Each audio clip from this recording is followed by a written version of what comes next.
In our HP EliteDesk 800G4 Project TinyMiniMicro guide, we see what this system offers in the 1L system category. This is one of the only units we have tested that allows one to install up to 3 SSDs internally, making it flexible and more usable for many server applications. In this guide, we are going to discuss the system itself and its features. We are going to discuss key lessons learned, but also something we found that can unexpectedly impact market pricing. This article will have a bit more since there are some facts and concepts easier to convey using text rather than video. You can also see the full video series using this YouTube playlist. In Project TinyMiniMicro, we are purchasing a large number of these devices from different sources. While a standard STH review is of a new product, these TMM nodes occasionally have specs that differ from what one would expect. In all of these pieces, we are going to talk about what makes the nodes unique. We are now well over 20 different nodes to increase diversity. We are testing these on a more circular economy/extended lifecycle basis to see how they can be deployed after their initial use as corporate desktops.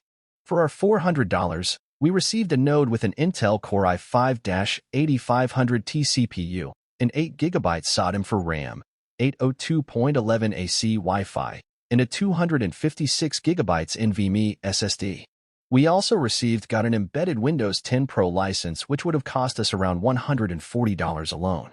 To round out the configuration, we would, at a minimum, add a $25 extra 8GB SODIMM to hit 16GB. We would also likely change out the SSD configuration, as you will see in this review. One thing that we wanted to note here is that, like our other Project TinyMiniMicro nodes, we are looking at the 35W TDP CPU version.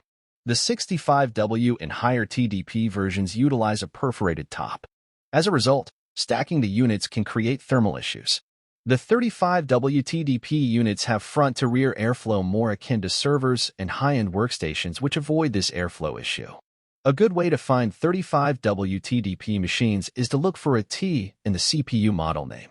We are going to go into the hardware overview, then into the key specs.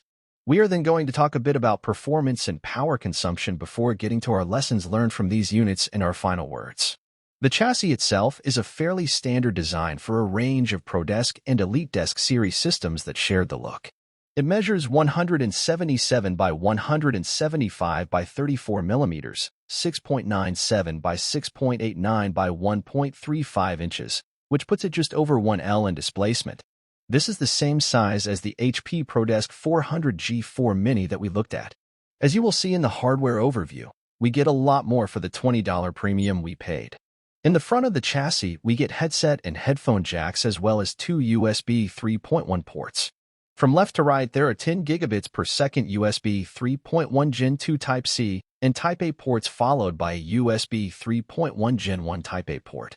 This is a big connectivity upgrade over the ProDesk 400G4 Mini.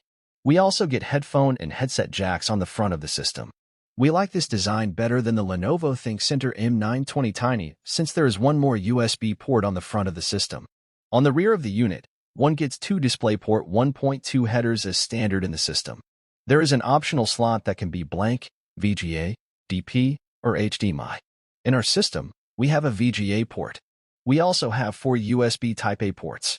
The 2 left ports are USB 3.1 Gen 2 10 gigabits per second ports, and the right ports are USB 3.1 Gen 1 5 gigabits per second ports.